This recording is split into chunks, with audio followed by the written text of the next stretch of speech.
lies. Look me in the face, tell me that you love me, even if it's fake. Hello everyone, welcome back to my channel commerce with Anjali Talwar. So आज हम करने वाले हैं वो है PYQs, ठीक है। प्रीवियस ईयर क्वेश्चंस हम करेंगे 2022 का। जो ये क्वेश्चन पेपर है भाई, ये मैंने देख लो डायरेक्ट साइट से निकाल रखा है, जो हमारी भवानी बोर्ड की साइट्स होती हैं, ठीक है, ऑफिशियल साइट से। 2022 का क्वेश्चन पेपर है आपका, उसी पे हम क्या करेंगे, इसको सॉल्व करेंगे। तो ये है पार्ट 4, इस तरह से आपका पेपर आता है। पार्ट 1 में पेडागोजी आएगी, सेकंड, थर्ड, फोर्थ, ठीक है। थर्ड आपका लगा लो इंग्लिश हिंदी हो गया, फिर अपना रीजनिंग आती है, और फिर लास्ट में जो आता है वो अपना होता है कॉमर्स, मतलब हमारा जो स्पेसिफिक सब्जेक्ट है। 90 क्वेश्चन पार्ट ए में होते हैं, और इसमें होते हैं अपने सब्जेक्ट स्पेसिफिक में 60 क्वेश्चन। तो हम क्या करने वाले हैं क्लासेस में, हम 30 क्वेश्चन की 2 क्लासेस लगाने वाले हैं। 2022 और 2023 की जो हम PYQs हैं लगा लो कि क्वेश्चन पेपर्स हम 4 दिन में सॉल्व करने वाले हैं with explanation of all the points. मतलब ये नहीं है कि इसमें अकेले इसकी आंसर है तो इसी का आपको एक्सप्लेनेशन मिलेगा, हर कंसेप्ट का आपको एक्सप्लेनेशन अच्छे से दिया जाएगा विद प्रैक्टिकल पार्ट ऑल्सो, ठीक है। और इंपॉर्टेंट है, आप ये लगा लो PYQs करना बहुत इंपॉर्टेंट है। तैयारी एक अलग चीज है,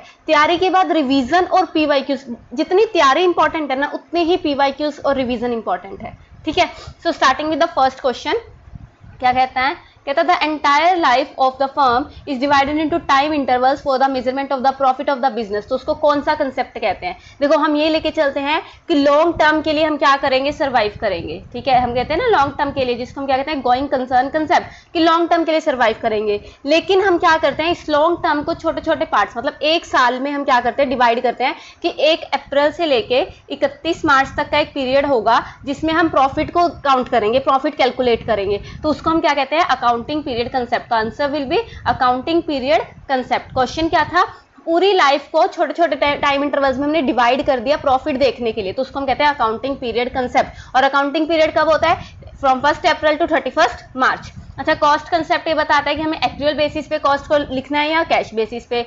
गोइंग कंसर्न कंसेप्ट आपको कहता है कि जो मेंबर्स में कम, मेंबर्स में go, but the company must go on. तो वो चीजें आ जाएंगी, राइट। इजी ये था प्रिंसिपल से। नेक्स्ट क्वेश्चन है पार्टनरशिप से, क्या कहता है, The ratio in which the continuing partners have acquired the share of the retiring या deceased partner, उसको हम क्या कहते हैं। देखो एडमिशन के टाइम पे जो एग्जिस्टिंग पार्टनर होते हैं उनको सेक्रीफाइस करना पड़ता है क्योंकि न्यू पार्टनर आ रहा है। लेकिन रिटायरमेंट के टाइम पे अब पार्टनर जा रहा है तो एग्जिस्टिंग पार्टनर्स गेन करते हैं। तो answer will B gaining ratio. वैसे तो इसमें सेक्रीफाइसिंग था भी नहीं, बट गेनिंग रेशियो आंसर है, ठीक है। Date equity ratio, liquidity ratio, current ratio, ये सारी दूसरी रेशियोज हैं, मतलब ये पार्टनरशिप में नहीं आती, ठीक है। पार्टनरशिप में आती है न्यू रेशियो, ओल्ड रेशियो, या फिर मेन सेक्रीफाइसिंग या गेनिंग रेशियो। एडमिशन के टाइम पे सेक्रीफाइसिंग और रिटायरमेंट के टाइम पे हम गेनिंग करते हैं। और फॉर्मूला क्या होता है, देखो सेक्रीफाइसिंग का फॉर्मूला होता है old ratio minus new ratio. मैंने ना सोल्ड से याद किया हुआ है। सेक्रीफाइसिंग का फॉर्मूला ओल्ड माइनस न्यू, और गेनिंग का उल्टा हो जाएगा न्यू माइनस ओल्ड। इजी। चलिए नेक्स्ट क्वेश्चन करते हैं। लीवरेज और capital structure ratios are also known as. अब मुझे बताओ फटाफट, लीवरेज या कैपिटल स्ट्रक्चर रेशियोज, मतलब जो हमें लॉन्ग टर्म के बारे में बताती हैं, तो इसको हम कहते हैं long term solvency ratio. Short term नहीं होती, वो तो वो करंट वाली होती है, liquidity ratio, current ratio. Return on capital employed भी नहीं होती और करंट रेशियो भी नहीं होती। तो ये किस में आती है, लीवरेज या कैपिटल स्ट्रक्चर किसको कहते हैं, long term solvency ratio. Easy. चलिए नेक्स्ट वन इज, कहता on dissolution of a firm. अब फर्म ही क्या हो गया, डिसोल्यूट हो गया, तो लाइबिलिटीज को किस में ट्रांसफर करते हैं। तो बताओ कौन सा अकाउंट सबसे पहले बनता है जिसमें हम एसेट और लाइबिलिटी को ट्रांसफर करते हैं और बाद में उनकी सेल कर देते हैं, वो होता है रियलाइजेशन अकाउंट, है ना। रिवैल्यूएशन अकाउंट बनता है at the time of dissolution of partnership, not partnership firm, admission, retirement, change in profit sharing ratio, उस टाइम पे रिवैल्यूएशन बनता है। लेकिन जब फर्म ही खत्म हो रही है तो हम बनाते हैं रियलाइजेशन अकाउंट। इस टाइप से बनता है ना, जब सारी एसेट्स को हम इधर ट्रांसफर कर देते हैं और लाइबिलिटीज को इधर ट्रांसफर करके उनका अकाउंट खत्म कर देते हैं और बाद में उनको सेल कर देते हैं, ठीक है। तो वो कौन सा होता है हमारा, रियलाइजेशन अकाउंट। इजी। चलो उसके बाद है, अगर कोई बेनिफिट किसी एक्सपेंडिचर का, if the benefit of expenditure extends up to only for 1 accounting period, अगर कोई बेनिफिट किसी एक्सपेंडिचर का एक ही साल तक चलेगा तो उसको हम क्या कहते हैं, रिवेन्यू एक्सपेंडिचर। कैपिटल एक्सपेंडिचर कौन सा होता है, जब हम एसेट लेके आते हैं कि खर्चा आज किया लेकिन वो कई साल तक लॉन्ग टाइम के लिए हमें बेनिफिट देने वाला है, वो होता है कैपिटल एक्सपेंडिचर। और 1 साल तक अगर फायदा होगा वो क्या होगा, रिवेन्यू एक्सपेंडिचर। नोटिंग चार्जेस क्या होते हैं, जब बिल ऑफ एक्सचेंज की पेमेंट नहीं होती, डिसऑनर हो जाता है, तो हम जाके ना लाइक कोर्ट केस करते हैं उस टाइम पे खर्चे आते हैं, है ना, कि हम एक वो लेते हैं कि हमारा बिल डिसऑनर हो गया, तो होते हैं नोटिंग चार्जेस। और अंडर राइटिंग क्या होती है, अंडर राइटिंग कमीशन, ये तो उसमें आता है शेयर्स में कि एक पर्सन होता है, हम एज अ मेडिएटर कोई बंदा रखते हैं कि जो हमारे गारंटी लेता है कि अगर आपके 90% शेयर ना बिके तो बाकी मैं ले लूंगा, है ना, वो अंडर राइटिंग कमीशन लेता है, वो अंडर राइटर होता है। तो बेनिफिट को किसको कहेंगे हम, रिवेन्यू एक्सपेंडिचर को। इजी समझ आया, ठीक है। चलो नेक्स्ट है State Bank of India. State Bank of India desires to redeem 5000 10% debenture of 1000 each at par, जो सफिशिएंट डिविजिबल प्रॉफिट्स हैं। तो कितना अमाउंट हम ट्रांसफर करेंगे डिबेंचर रिडम्पशन रिजर्व पे as requirement of Indian companies act and banking company के rule के according. तो एक बात याद रखना, बैंकिंग कंपनी के रूल के अकॉर्डिंग बैंक्स को, तो स्टेट बैंक ऑफ इंडिया क्या है, बैंक है, तो उसको कोई भी जो है डिबेंचर रिडम्पशन रिजर्व क्रिएट करने की जरूरत नहीं है। तो आंसर विल बी 0 कि बैंक को डिबेंचर रिडम्पशन रिजर्व क्रिएट करने की जरूरत नहीं होती, ठीक है, according to banking rules and regulations. चलिए फिर है रीड द स्टेटमेंट केयरफुली, और एक करेक्ट ऑप्शन में देखना है। पहला, capital expenditure and revenue expenditure दोनों ही नॉन रिकरिंग होते हैं, बिल्कुल नहीं। नॉन रिकरिंग मतलब एक बार कर दिया बाद में खर्चा नहीं करना, नहीं। कैपिटल एक्सपेंडिचर नॉन रिकरिंग होता है, लेकिन रेवेन्यू एक्सपेंडिचर तो हमें हर साल ही करने पड़ते हैं, अब सैलरी तो देनी पड़ेगी, वेजेस तो देने पड़ेंगे। तो रिवेन्यू एक्सपेंडिचर क्या होता है, रिकरिंग नेचर का होता है। एंड ये तो हो गया गलत, ठीक है, ये तो हो गया फॉल्स, तो ये तो ट्रू है नहीं। सेकंड देख लेते हैं। सेकंड कहता है capital expenditure increases earning capacity of business, ठीक है, वेयर एज रिवेन्यू एक्सपेंडिचर इनकर टू मेंटेन अर्निंग कैपेसिटी, ये बिल्कुल सही बात है। मशीन को खरीद के लाए तो उससे क्या हुआ, कैपिटल एक्सपेंडिचर जो कि हमारी अर्निंग कैपेसिटी को इंक्रीज करेगा, और उसके बाद उस मशीन को टाइम टू टाइम रिपेयर करवाया, मेंटेन किया, तो वो क्या है, रिवेन्यू एक्सपेंडिचर जो हमारी अर्निंग कैपेसिटी को मेंटेन करेगा। तो स्टेटमेंट 2 क्या है, करेक्ट है। तो आंसर क्या होगा, only statement 2 is correct, right. Easy, सही चल रहा है। चलो 98 कहता है कौन सी एक्टिविटी ऐसी है in which activity all profits of a company are not distributed amongst the share holder as dividend, मतलब जितना भी प्रॉफिट आया उसको हमने सारा का सारा शेयर होल्डर में डिविडेंड की तरह नहीं बांटा, लेकिन कुछ पार्ट प्रॉफिट का रिटेन कर लिया या बिजनेस में री इन्वेस्ट कर दिया। तो इसको दो नाम से हम जान रहे हैं, या तो रिटेन्ड अर्निंग्स या प्लफिंग बैक ऑफ प्रॉफिट्स। इसको हम क्या कहते हैं, या तो रिटेन्ड अर्निंग्स या प्लफिंग बैक ऑफ प्रॉफिट्स। जब हम सारा का सारा प्रॉफिट एज डिविडेंड डिस्ट्रीब्यूट नहीं करते हैं, लाइक अगर 100% प्रॉफिट है तो उसमें से 60% हमने डिस्ट्रीब्यूट कर दिया और 40% हमने क्या कर लिया, रिटेन्ड अर्निंग्स कर ली, उसी को हम क्या कहते हैं, ploughing back of profits. Easy है। चलिए नेक्स्ट क्वेश्चन है, a company issues 1000 debenture 100 each at a discount of 6% and debenture are to be repaid by equal installment of 20,000 at the end of each year starting from the first year। तो discount पहले year में जो return of होगा P&L में कितना discount जाएगा। अब ये समझो यहाँ से कितने शेयर्स हैं, 1000, कितने का each, 100 का, तो टोटल 1 लाख रुपया हो गया। 1 लाख पे कितने का डिस्काउंट है, 6%, 6% हो गया, तो कितना हो गया, 6000 का क्या आ गया, डिस्काउंट। यहाँ तक समझ आया डिस्काउंट कितना आया। उसके बाद हर साल हमने 20,000 की इंस्टॉलमेंट करनी है, तो 1 लाख और 20,000 की इंस्टॉलमेंट, तो कितनी इंस्टॉलमेंट गई, 5 इंस्टॉलमेंट गई कि नहीं गई, है ना। अब जो हम रिटर्न ऑफ करते हैं वो किस बेस पे करते हैं कि कितना हम पे बर्डन है, समझ रहे हो, रीपेमेंट करने का, या कितने ड्यू है डिवेंचर। देखो इसको मैंने सॉल्व किया है, वेट फॉर अ व्हाइल, यहाँ पे आ जाओ, ये रहा।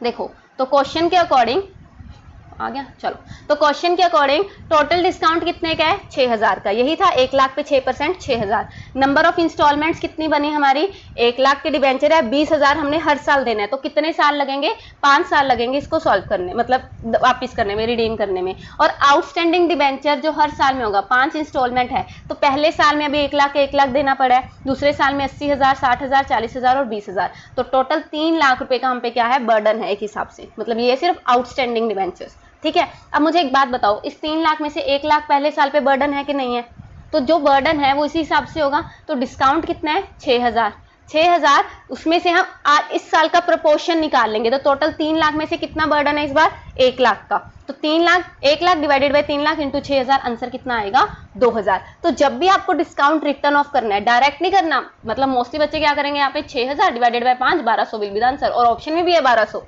कंफ्यूज करने के लिए, लेकिन ऐसे नहीं होता। हमें देखना है कि फर्स्ट ईयर पे सबसे ज्यादा बर्डन है, समझ रहे हो, इंटरेस्ट सबसे ज्यादा फर्स्ट ईयर में देना पड़ेगा, तो उस टाइम पे हम P&L में डिस्काउंट उसी हिसाब से करेंगे ना, है ना। तो फर्स्ट ईयर में कितना बर्डन है, 3 लाख में से 1 लाख बर्डन है और इंटू 6000, तो 2000 रुपए हम क्या करेंगे, 2000 रुपए हम यहाँ पे रिटर्न ऑफ करेंगे at the first year. The answer will B 2000। देखो 1200 भी है लेकिन ये गलत हो जाएगा और मोस्टली बच्चे ये 1200 ही करके आएंगे, देखना, ठीक है। बट अब आपको नहीं करके आना, आपने समझ लिया है ना। चलो फिर आ गया the study of mutual relationship between different components और their total of the financial statement for a definite period of time. तो उसको हम क्या कहते हैं, हॉरिजॉन्टल या वर्टिकल, बताओ फटाफट। अब ये आपको पता होना चाहिए, इंटरनल या एक्सटर्नल। देखो इंटरनल एक्सटर्नल तो तब आता अगर रिलेटेड टू होता कि ये किसने की है स्टडी, तो ये तो बनता ही नहीं है, ठीक है। हॉरिजॉन्टल और वर्टिकल क्या होता है, हॉरिजॉन्टल मतलब जब हम डिफरेंट ईयर्स को देखते हैं, डिफरेंट ईयर के डाटा को आपस में कंपेयर करते हैं तो वो क्या बन जाता है, हॉरिजॉन्टल। सिंगल ईयर के डाटा को आपस में ही कंपेयर करते रहते हैं तो वो वर्टिकल। किया ना, कंपेरेटिव कॉमन साइज याद है, प्लस 2 में चैप्टर हम करते हैं। तो जो कंपेरेटिव होता है वो हॉरिजॉन्टल होता है और जो कॉमन साइज होता है वो वर्टिकल होता है, क्योंकि वो एक ही, हम क्या करते हैं कॉमन साइज में, याद करो, हम बैलेंस शीट के टोटल को 100% मान लेते हैं और अगर स्टेटमेंट ऑफ P&L की बात है तो रिवेन्यू फ्रॉम ऑपरेशन को हम 100% मान लेते हैं और बाकी को उसके अकॉर्डिंग जो है परसेंटेज में कन्वर्ट करते हैं। तो एक ही साल का डाटा उसने यही बताया, डिफरेंट कंपोनेंट्स या फिर total of financial statement definite period पे। तो आंसर क्या आएगा, वर्टिकल या स्टैटिक एनालिसिस, एक ही साल की बात हो रही है, ठीक है, इजी। चलो फिर आता है नेक्स्ट क्वेश्चन 101। क्या कहता है, ए कोई पर्सन है, does not keep proper accounting records of his business, he gives the following information. तो क्या प्रॉफिट या लॉस होगा, तो ओपनिंग कैपिटल था 2 लाख का, क्लोजिंग कैपिटल है 2.5 लाख का, ड्रॉइंग्स ड्यूरिंग द ईयर उसने 60,000 की और कैपिटल एडेड है 75,000। तो बताओ इसका कितना प्रॉफिट आएगा। तो मुझे एक बात बताओ, इसको मैंने यहाँ पे सॉल्व करके दिखाया है 101। ये रहा, देखो ओपनिंग कैपिटल कितनी बताई उसने, 2 लाख, एडिशनल कैपिटल 75,000, तो टोटल कितनी कैपिटल बन गई 2,75,000। ड्राइंग्स कितने की थी 60,000 की। तो क्लोजिंग कैपिटल कितना होना चाहिए था 2,15,000। क्लोजिंग कैपिटल कितना होना चाहिए था 2,15,000, लेकिन क्लोजिंग कैपिटल है कितना है 2,50,000। तो बीच में जो डिफरेंस आया 35,000 बढ़ के शो हो रहे हैं, तो ऑब्वियसली वो प्रॉफिट्स के शो हो रहे हैं, कम होता तो लॉस होता। हमारे अकॉर्डिंग क्लोजिंग कैपिटल 2,15,000 होनी चाहिए। वो कह रहा है मेरी क्लोजिंग कैपिटल है 2.5 लाख, तो 35,000 उसने क्या कमाया है, प्रॉफिट कमाया है, इजी। तो ये रहा आपका आंसर 35,000। देख लो कहाँ है, ये रहा थर्ड, इजी है, ठीक है। चलो 102 क्या कहता है, कहता रिप्रेजेंटेशन ऑफ वेरियस फैक्टर्स, ऐसे फैक्टर्स को रिप्रेजेंट करना जो नेट प्रॉफिट और कैपिटल इंप्लॉयड को इफेक्ट करते हैं एक चार्ट के थ्रू। तो उस चार्ट को देखो, ये तो रट्टा मार लो, डू-पॉन्ट चार्ट कहते हैं, ठीक है। इसका तो कुछ देखो स्पेसिफिक है नहीं, तो ये देख लो कि जब हम चार्ट के थ्रू नेट प्रॉफिट और कैपिटल इंप्लॉयड को जो चीजें इफेक्ट करते हैं वो चार्ट के थ्रू शो कर दे तो उसको डू-पॉन्ट चार्ट कहते हैं, ठीक है, इजी, ड्यू-पॉन्ट। चलो नेक्स्ट देखो 103। कहता वर्किंग कैपिटल है of the company 21,28,000, total debts मतलब टोटल जो लाइबिलिटीज हैं वो है 42,50,000 और लॉन्ग टर्म डेट्स हैं 27,30,000। तो करंट रेशियो क्या होगी। अब मुझे यहाँ पे एक बात बताओ, अगर मैं टोटल डेट्स में से लॉन्ग टर्म डेट्स को माइनस कर दूंगी तो मेरे करंट डेट्स नहीं बचेंगे। टोटल में से लॉन्ग टर्म को अगर मैं माइनस कर दूंगी तो शॉर्ट टर्म ही बचा, तो करंट लाइबिलिटी आ गई, ठीक है। देखो अब मैंने इसको कैसे सॉल्व किया, थोड़ा ध्यान देना। ये रहा, देखो सबसे पहले तो ये देख लो यहाँ पे जो मैं आपको बता रही थी, करंट लाइबिलिटी हम कैसे निकालेंगे। करंट लाइबिलिटी के लिए हम क्या करेंगे, जो उसने टोटल डेट्स दिए हुए हैं, ठीक है, टोटल डेट्स उसने हमें दिए हैं 42,50,000, उसमें से 27,30,000 लॉन्ग टर्म डेट्स निकाल दी तो करंट लाइबिलिटी निकल आई। करंट एसेट कैसे निकलेगी, हम वर्किंग कैपिटल का फॉर्मूला क्या होता है, current asset minus current liability. Working capital given है, करंट लाइबिलिटी हमने निकाल ली तो करंट एसेट निकल आई। तो अब फॉर्मूला निकाल दो, करंट रेशियो का formula current asset over current liability. Current asset भी निकाल ली, करंट लाइबिलिटी भी निकाल ली, डिवाइड किया तो आंसर विल बी 2.4:1। तो answer will B 2.4:1। Here it is, easy.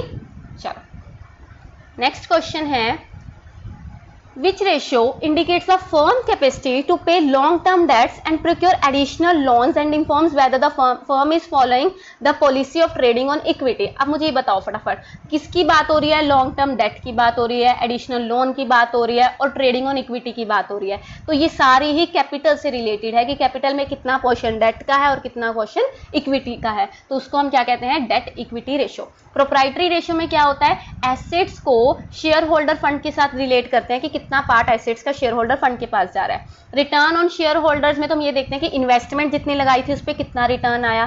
Debt service ratio में भी हम यही चेक करते हैं कि जितना हमने डेट लगा रखा है उसको पेमेंट करने के लिए कितना उससे कितने गुना हम प्रॉफिट कमा रहे हैं, है ना। और जो इसने कहा कि long term debts additional loan कितने ले सकते हैं और ट्रेडिंग ऑन इक्विटी पे काम कर रहे हैं कि नहीं, तो ये कौन बता रहा है, हमारा debt equity ratio. Easy easy easy. चलो 105 देख लेते हैं। रीड द स्टेटमेंट्स केयरफुली और करेक्ट ऑप्शन बताना है, ये भी स्टेटमेंट वाला है। पहला, depreciation must be charge as to ascertain true profit और लॉस ऑफ द बिजनेस। बिल्कुल सही बात है। हम डेप्रिसिएशन क्यों चार्ज करते हैं, सही प्रॉफिट का पता लगे तभी हम P&L के 2 वाली साइड डाल देते हैं, है ना। सेकंड कहता है जब market value of an asset is higher than book value तो डेप्रिसिएशन चार्ज नहीं करते। ऐसा तो नहीं होता, क्योंकि हमने कौन सा हिस्टोरिकल कॉस्ट कंसेप्ट लेके चलते हैं, तो हम बुक वैल्यू पे उस चीज को हम अपनी बैलेंस शीट में दिखाते हैं और डेप्रिसिएशन माइनस करेंगे। जब उस चीज की सेल होगी उस टाइम पे हम उसकी मार्केट वैल्यू की टेंशन लेंगे, उससे पहले तो डेप्रिसिएशन चार्ज होगा ही होगा, है ना। तो ये क्या हो गया, गलत, और ये क्या हो गया, ठीक। तो आंसर है only statement 1 is correct, only statement 1 is correct. Easy. चलिए नेक्स्ट क्या है, petty cash book. Petty cash book कौन सी होती है, जो छोटे मोटे खर्चे होते हैं उसको मेन बुक्स में ना दिखा के एक अलग से पैटी कैश बुक बना देते हैं। तो वो किसके लिए बनाते हैं, इनकम के लिए, खर्चों के लिए होती है। इनकम रिसीव्ड इन कैश नहीं, इनकम के लिए तो होती नहीं, petty expenses paid in cash, तो उनके लिए हम क्या बनाते हैं, पैटी कैश बुक। इजी। चलिए वही आ गया फिर से स्टेटमेंट वाले, देखते हैं क्या कहता है। स्टेटमेंट 1, पासबुक एक स्टेटमेंट होती है of account of the customer जो बैंक मेंटेन करता है। बिल्कुल सही बात है। पासबुक क्या होता है, बैंक मतलब बैंक के पास ही हमारी, मतलब बैंक से हम क्या करवा के आते हैं, प्रिंट करा के आते हैं, है ना। अकाउंट की स्टेटमेंट है। सेकंड क्या कहता है, एक business firm time to time periodically एक बैंक रिकंसिलिएशन स्टेटमेंट बनाता है ताकि उसका जो बैंक बैलेंस है और उसके जो कैश बुक का बैलेंस है, अगर डिफरेंट बैलेंसेस है तो वो ठीक हो जाए किसी भी रीजन से। ये भी बिल्कुल सही बात है। तो बोथ स्टेटमेंट्स आर करेक्ट। देखो BRS होता क्या है, अगर किसी को नहीं पता तो मैं बता देती हूँ। Bank reconciliation statement as a company या एज अ फर्म मैं टाइम टू टाइम ये चेक करती हूँ कि जो मेरा पासबुक का बैलेंस है और मेरा कैश बुक का बैलेंस है क्या वो सेम आ रहा है। कि अगर मेरे कैश बुक में मैं शो कर रही हूँ कि मेरे पास डेबिट के मतलब पॉजिटिव 20,000 पड़े हैं और मेरी पासबुक जो शो कर रही है वो क्रेडिट 20,000 करनी चाहिए, तो मेरी कैश बुक और पासबुक दोनों सही चल रही है, अपोजिट इनका बैलेंस होता है, ठीक है। अगर बाय चांसली पासबुक ने 30,000 शो कर दिया तो मतलब मैंने कोई ना कोई मिस्टेक किया कैश बुक में, तो उसको ठीक करने के लिए एक स्टेटमेंट बनाते हैं, बैंक रिकंसिलिएशन स्टेटमेंट, कि पासबुक का बैलेंस और कैश बुक का बैलेंस वो मैच नहीं हो रहा, उसमें क्या गलती हुई है उसको ठीक करने के लिए, ठीक है। इजी। चलिए ये क्या है, कहता है current liabilities of XYZ company limited है 1.5 लाख। करंट लाइबिलिटी गिवन है, current ratio 3:1, liquid ratio 1:1, stock की वैल्यू। भाई ये बहुत क्वेश्चन आता है, ऐसा क्वेश्चन मैंने PGT में भी सॉल्व किया, ठीक है।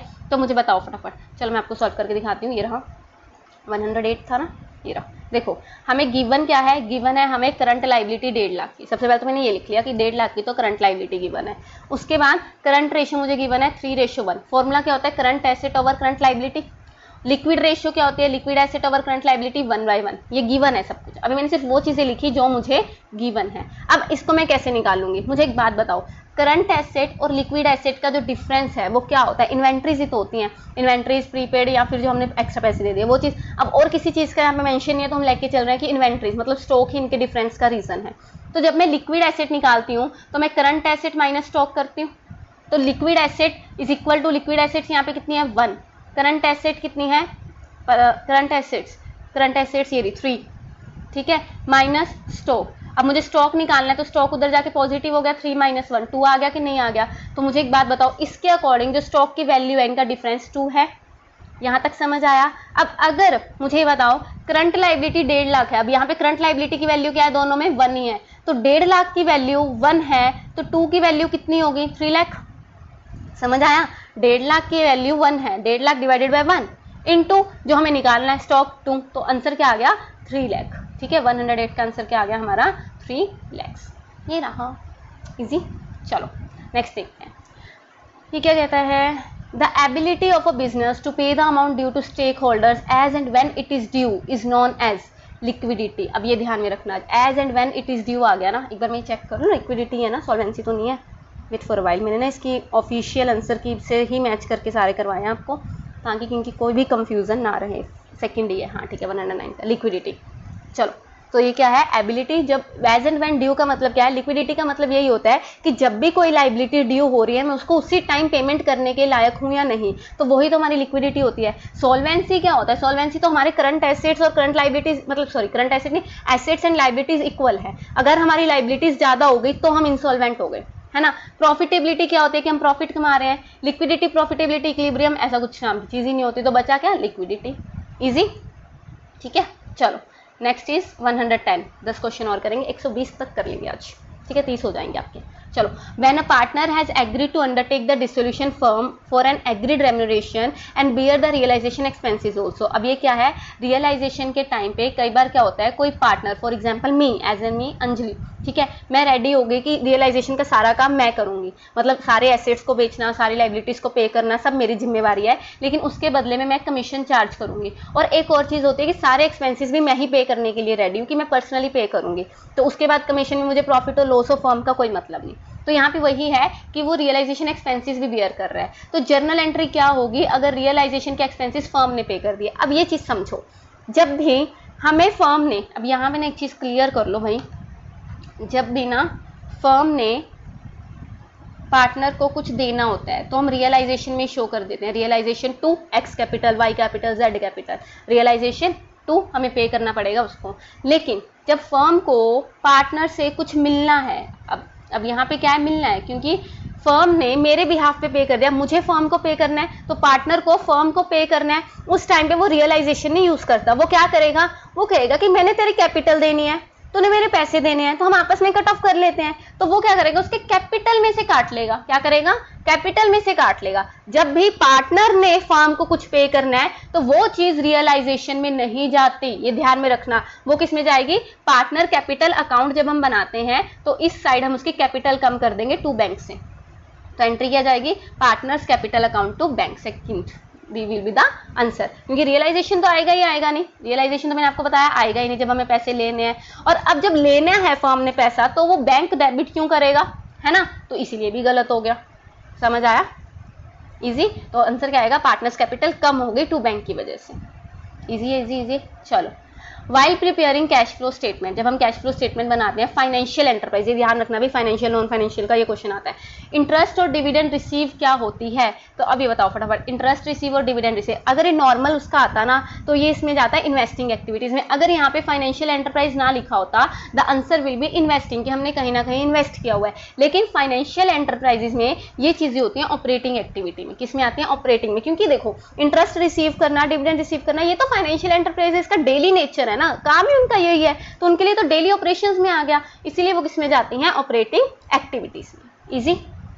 चलो, उसके बाद क्या है, ए लिमिटेड, ठीक है, हैज एग्रीड टू पे purchase price of building, building खरीदी 2,20,000 की, जो हाफ पेमेंट थी वो कैश में कर दी और बाकी हाफ के लिए डिबेंचर दे दिए। तो डिबेंचर कितने, नंबर ऑफ डिबेंचर इसने पूछे हैं, तो फटाफट बताओ इसकी एंट्रीज। मैं ना आपको सारी एंट्रीज दिखाती हूँ इसकी, कि कोई भी क्वेश्चन आ जाता है तो आपको पता हो। ये रहा, इसकी एंट्रीज कैसी होती हैं, बिल्डिंग खरीदी तो बिल्डिंग अकाउंट डेबिट 2,20,000, कैश में दे दिया 1,10,000, जो उधार रह गया टू वेंडर अकाउंट 1,10,000। अब जो उधार रह गया उसकी पेमेंट हम कैसे कर रहे हैं, डिबेंचर से, वो भी प्रीमियम पे है डिबेंचर, तो वेंडर अकाउंट डेबिट 1,10,000 पे करना है to 9% debenture to security premium. Number of debenture कितने कैसे निकलते हैं, जितनी टोटल पेमेंट करनी है। अब यहाँ पे पेमेंट कितने की करनी है, 1,10,000 की, डिवाइडेड बाय एक डिबेंचर कितने का है, वैसे एक डिबेंचर 100 का है, 10 रुपए का प्रीमियम है, तो टोटल डिबेंचर कितने का हो गया, 110 का। तो नंबर ऑफ डिबेंचर कितने हो गए, 1000, तो 1000 इंटू 100 1,00,000 और 1000 इंटू 10 10,000। लेकिन क्वेश्चन में पूछे नंबर ऑफ डिबेंचर, तो आंसर क्या आएगा यहाँ पे हमारा,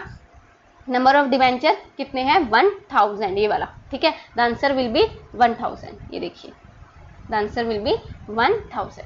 इजी इजी इजी। चलो नेक्स्ट आ जाओ 113, which of the following which statement is true for receipt and payment account. अब ये समझो, not for profit organisation chapter है हमारा, एनजीओ वगैरह वाला, जो प्रॉफिट के लिए काम नहीं करते, उसमें हम बनाते हैं रिसिप्ट एंड पेमेंट अकाउंट, जो कि बिल्कुल किसकी तरह होता है, हमारी कैश बुक की तरह होता है, ठीक है। तो उसमें डेप्रिसिएशन नहीं आएगा, ठीक है। ट्रू पूछा है ना, देखो डेप्रिसिएशन तो नहीं आएगा, क्योंकि डेप्रिसिएशन तो कैश होता ही नहीं, डेप्रिसिएशन का और कैश का तो कोई लेना देना ही नहीं है, कैश तो जाता ही नहीं बाहर, ठीक है। इसका कोई ओपनिंग बैलेंस नहीं होता, ऐसा भी जरूरी नहीं है। इसमें इनकम एक्सपेंडिचर आते टू द करंट पीरियड, ऐसा नहीं होता, जितना कैश आया जितना गया, चाहे पिछले साल का आया चाहे अगले साल का आया, एडवांस आया, वो सब हम लिखते हैं, ठीक है। तो इसीलिए सब क्या होता है, it does not include depreciation, ये इसका क्या होगा, ट्रू होगा, ठीक है। चलो 114 क्या कहता है, expenses that are incurred in connection with the formation of a company, जब कंपनी बना रहे हैं उस टाइम पे जो खर्चा आता है उसको हम कहते हैं प्रीलिमिनरी एक्सपेंसेस, ये ध्यान रखना, ठीक है। एक्सपेंस कैपिटल एक्सपेंडिचर तो एसेट वगैरह खरीदने पे आता है, इश्यू ऑफ शेयर्स डिबेंचर तो शेयर इशू करेंगे उस टाइम पे आएगा, रिवेन्यू एक्सपेंडिचर डेली नेचर का होता है। तो जब हम कंपनी फॉर्मेशन की बात करते हैं उस टाइम पे जो खर्चे होते हैं कौन करता है भाई, प्रोमोटर, तो वो जो खर्चे करता है वो करता है प्रीलिमिनरी एक्सपेंसेस। इजी। चलो नेक्स्ट देखते हैं, the recurring grants in the form of maintenance grant, तो इसको हम क्या कहेंगे बताओ फटाफट, recurring grants in the form of, recurring word ही आ गया तो ये रिवेन्यू रिसिप्ट है, ये ग्रांट्स वगैरह ये किसके लिए है तो बेटा ये नॉन फॉर प्रॉफिट ऑर्गेनाइजेशन का ये, तो कोई भी ग्रांट मिल रहा है जो रिकरिंग नेचर का है, ठीक है, कि मेंटेनेंस ग्रांट है कि मिलता ही रहेगा ये हमें हर महीने हर साल, तो कैपिटल तो है नहीं, वो तो ये तो जो कभी कभार, डोनेशन भी नहीं है ये, उसके लिए तो स्पेसिफिक कोई वर्ड ही नहीं यूज किया, और एंडोमेंट फंड भी नहीं है, तो ये क्या है, रिवेन्यू रिसीट है एक तरह की, ठीक है। नेक्स्ट है which hundi is similar to demand bill, अब ये समझो हुंडी होता क्या है भाई, हुंडी ना पहले की जो चेक होते हैं ना हमारे, जैसे बिल्स हो गए, चेक हो गए, पहले के जमाने में जब ऑफिशियल बैंकिंग सिस्टम नहीं था ऑर्गेनाइज्ड, आड़तीस वगैरह होते थे तो वो हुंडी का यूज करते थे। देखो मैं आपको इसको बुक में से करवाती हूँ, +1 की बुक में ही है ये पॉइंट, देखो मैंने वहीं से लिया ये। डीलिंग इन हुंडीज का मतलब क्या होता है, कहता हुंडी क्या होता है, एक तरह का क्रेडिट नोट होता है कि मैंने तेरे को पैसे दे रखे हैं उधार, ठीक है, जैसे बिल होता है, बिल ऑफ एक्सचेंज पढ़ा है ना, बिल रिसीवेबल बी पेएबल, वही कहता है hundi is a credit note of the indigenous bankers like cheque for the modern bankers, ये बैंक डील करते हैं in the sale and purchase of various kind of hundis, hundis बहुत तरह की होती है, ये लोकल लैंग्वेज में लिखी जाती है, जिस एरिया में हुंडी जो है लगा लो कि ट्रांसफर हो रही है, तो हुंडी दो तरह की होती है, मेनली जो ब्रॉडर क्लासिफिकेशन है हुंडी दो तरह की होती है, दर्शनी और मुद्दती, ये ध्यान रखना, दर्शनी मतलब देख कर, दर्शन करके, है ना, जो डिमांड पे ही हम दे देंगे कि जिसने मुझे दिखा दी, जिसने मुझे इसके दर्शन करवा दिए उसी को मैं पैसा पे कर दूंगी, समझ आया, बियर जो हम बियरर वाला लेके चलते हैं। और मुद्दती क्या होता है, मुद्दती होता है स्पेसिफिक टाइम पीरियड के लिए, ठीक है, दर्शनी तो होता है कि जिस टाइम पे मैंने मांगे उसी टाइम को आपको पेमेंट करनी पड़ेगी, और मुद्दती होता है टाइम पीरियड का ध्यान रखें, ठीक है, कि 4 साल के लिए, 4 महीने के लिए, वो चीज।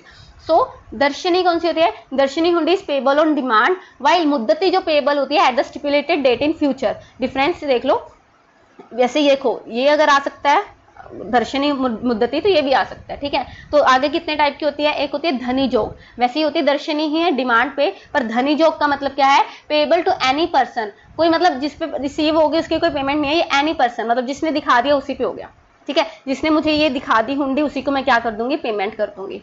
सहयोग, अब धनी जोग के बाद आ गए सहयोग, अभी स्पेसिफिक पर्सन, धनी जोग में क्या है, किसी भी पर्सन को मैं पेमेंट कर दूंगी जिसने मुझे दिखा दी हुंडी। सहयोग में क्या है कि हुंडी में जिसका नाम लिखा है, समझे, वो वाली जो सिर्फ उसी पर्सन को मैं पैसा पे करूंगी, वो चीज। फिर आता है फिरमान जोग, फिरमान जोग अगर दर्शनी है तो कौन सी है, जो पेबल टू ऑर्डर है कि उसी को पेमेंट करनी है, अगर मैंने कह दिया कि थर्ड पर्सन को ऑर्डर करनी है तो उसी को। देखनहर, पेबल टू प्रेजेंटर या बियरर, जिस जो मुझे दिखाएगा, है ना।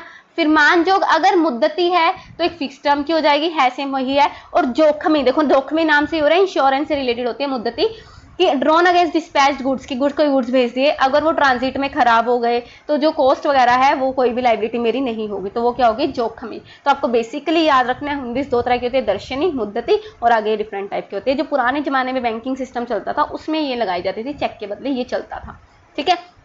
तो ये था आपका हुंडी। तो डिमांड बिल वाली कौन सी है अभी बताओ, डिमांड बिल वाली कौन सी होगी, दर्शनी हुंडी, है ना, नॉर्मल सी है, मुद्दती तो होगी नहीं। चलो नेक्स्ट है, from the following which statement is not true for bill of exchange. Not true तो मतलब हमें क्या बतानी है, फॉल्स। भाई ये बड़ा कंफ्यूजन होता है, ये ध्यान से करना, ठीक है।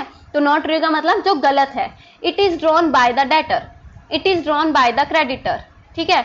और it contains an order to make payment, ये तो ठीक है कि एक ऑर्डर होता है, पेमेंट करनी है। उसके बाद एक्सेप्टेंस भी इसकी जरूरी होती है कि अगर मैं बिल लिख के दे रही हूँ तो मुझे एक्सेप्ट करनी है। अब ये बनाता कौन है, ये बनाता है, देख लो मैं बताती हूँ, जो सेलर है ना, और जो लगा लो परचेजर है, परचेजर ने सामान उधार पे ले लिया, ठीक है, तो अब सेलर उसको लिख के देगा, तो सेलर क्या हुआ, क्रेडिटर, तो it is drawn by the creditor. False बताना है ना हमें, तो फॉल्स तो ये हुआ ना डेटर वाला, ठीक है, सॉरी एक मिनट मैं ये ना कंफर्म कर लेती हूँ, भाई कंफ्यूज नहीं हो ना, पेपर आ गया, अब कंफ्यूज होने का टाइम नहीं है। हाँ फर्स्ट, ठीक है मैं सही हूँ। चलो तो फॉल्स बताना है, तो फॉल्स तो ये हुआ ना, देखो वही आ गया ना, नॉट ट्रू। अब ये बनाता कौन है, क्रेडिटर बनाता है, तो ये भी ठीक है, क्रेडिटर बनाता है। ऑर्डर होता है, क्योंकि देखो प्रोमिसरी नोट, एक होता है बिल ऑफ एक्सचेंज जिसमें ऑर्डर किया जाता है कि तूने मेरे इतने पैसे देने हैं, और एक होता है प्रोमिसरी नोट जो डेटर बनाता है कि मैंने आपके इतने पैसे देने हैं, ठीक है, कि मैं आपको प्रॉमिस करता हूँ कि एक टाइम पीरियड बाद मैं आपके पैसे दे दूंगा, और प्रॉमिसरी नोट की एक्सेप्टेंस की जरूरत नहीं होती, लेकिन बिल ऑफ एक्सचेंज की एक्सेप्टेंस की जरूरत, मतलब साइन की जरूरत होती है सामने वाले की। तो फॉल्स क्या हुआ, ये डेटर वाला, इजी। फिर आ गया 118, चलो जी प्रैक्टिकल है, देखते हैं। कौशल एंड गुलाब पार्टनर्स हैं और शेयरिंग रेशियो है 5:3। वो राजू को न्यू पार्टनर ले रहे हैं, मतलब एडमिशन का है, for 1/7 share. New profit sharing आपको डायरेक्ट गिवन है। सेक्रीफाइसिंग रेशियो, अभी तो मैंने आपको बताया, सेक्रीफाइसिंग रेशियो का फॉर्मूला क्या होता है, old ratio minus new ratio. और ये तो बहुत ईजी क्वेश्चन है, न्यू रेशियो भी दे रखी है और ओल्ड भी दे रखी है, इसको बस सॉल्व कर लो। ये देख लो मैंने सॉल्व किया है यहाँ पे आपके लिए स्पेशली। चलो, ओल्ड रेशियो गिवन है 5:3, ठीक है, न्यू रेशियो गिवन है 4:1, ये तो गिवन है। सेक्रीफाइसिंग रेशियो का फॉर्मूला मैंने आपको भी याद करवाया, सोल्ड, तो सेक्रीफाइसिंग में ओल्ड पहले आता है, old ratio minus new ratio. Kaushal की ओल्ड रेशियो क्या है 5/8, और न्यू रेशियो क्या है 4/7। सॉल्व किया, ये आ गया। गुलाब की रेशियो क्या है 3/8, और न्यू रेशियो क्या है 2/7। जब इसको माइनस किया, सॉल्व किया, ये आ गया। इसके नीचे वाले की टेंशन लेनी नहीं होती, तो 3:5 विल बी द आंसर। सो 118 का आंसर क्या होगा, 3:5, that is first option, easy done. चलो 119 देख लेते हैं अब, लास्ट सेकंड क्वेश्चन आज का। सो एक कंपनी फॉरफिट कर रही है 200 शेयर 100 का ईच, 70 मंगवाए हमने, ठीक है, जिसपे शेयर होल्डर ने 50 ही पे किए, तो 20 उसका अरियर होगा, ठीक है। इन शेयर को रीइश्यू कर दिया 80 रुपीज़ पे, पर फुल्ली पेडअप मानते हुए। फुल्ली पेडअप मानते हुए का मतलब कि हमने ये माना कि 100 का शेयर 80 का बेच रहे हैं, तो 20 रुपये क्या होगी, डिस्काउंट होगी, 20 रुपये का हमारा लॉस हो गया, ठीक है। तो मुझे ये बताओ, शेयर फॉरफिटेड अकाउंट जो रीइश्यू की एंट्री में डेबिट हुआ, तो वो कितना हुआ। देखो मैंने आपके लिए सॉल्व किया, वैसे तो देखो बहुत इजीली निकल जाता, पर मैंने सारा इसलिए किया कि कोई और क्वेश्चन भी आ जाए तो आपको पता हो कैसे करना है। तो शेयर फॉरफिचर की एंट्री क्या होती है, शेयर कैपिटल अकाउंट डेबिट, जितने हमने मंगवाए, तो 200 शेयर पे 70 रुपये मंगवाए, 14,000। 2 जो नहीं आया, कॉल्स इन अरियर, कितने नहीं आए, 20 रुपये, 200 शेयर पे 4,000 नहीं आया। 2 शेयर फॉरफिचर जो आ गया 50 रुपये आ गए, तो 200 शेयर पे 50 रुपये मल्टीप्लाई करके 10,000 आ गया। ये तो थी आपकी फॉरफिचर की एंट्री। रीइश्यू में हमने क्या किया, लॉस है, तो बैंक अकाउंट डेबिट 200 शेयर पे 80 रुपये आए, 16,000। शेयर फॉरफिचर अकाउंट डेबिट कितने पे लॉस हुआ, 20 रुपये का, 200 पे 20 रुपये का लॉस, 4,000। तो शेयर कैपिटल टोटल 100 का 20,000। और लास्ट में, वैसे तो देखो ये बनाने की जरूरत नहीं है क्योंकि उसने पूछा है क्वेश्चन में कि रीइश्यू की एंट्री के टाइम पे शेयर फॉरफिचर में कितना पैसा गया, तो 4,000 आंसर हमारा आ गया। लेकिन नेक्स्ट टाइम हो सकता है आपको ये पूछ रहे कि कैपिटल रिजर्व में कितना ट्रांसफर हुआ है ना, तो उसके लिए मैं आपको ये सिखा रही हूँ। तो कैपिटल रिजर्व में कितना आएगा, share forfeiture to capital reserve 10,000 total थे, 4,000 हमारा यूज हो गया, बचा कितना 6,000, तो फॉरफिचर में 6,000। तो यहाँ पे आंसर क्या है 4,000, क्योंकि इसने पूछा है रीइश्यू की एंट्री में कितना डेबिट हुआ, 4,000। कितना हुआ बेटा, 4,000, easy. And today's our last question, क्या है ये, कहता इन विच सिस्टम जो मॉनेटरी इफेक्ट है ट्रांजेक्शन का is taken into account in the period in which they are earned rather than in the period when cash is actually received. तो मुझे एक बात बताओ, कैश बेसिस तो आएगा, इसने कहा है कि कैश ने जब अर्न किया है, अर्न वाला क्या होता है, एक्रूअल बेसिस, कि जब हमने सेल कर दिया हम उसी टाइम इसको राइट डाउन कर लेंगे, ट्रांजेक्शन को रिकॉर्ड कर लेंगे, कैश के आने का वेट नहीं करेंगे। तो ये कौन सा होता है, एक्रूअल बेसिस, इजी। तो ये थे आपके आज के 30 क्वेश्चन, इसको करो, मिलते हैं नेक्स्ट क्लास में with the next lecture. Thank you so much. Tell me pretty lies, look me in the face, tell me that you love me, even if it's fake.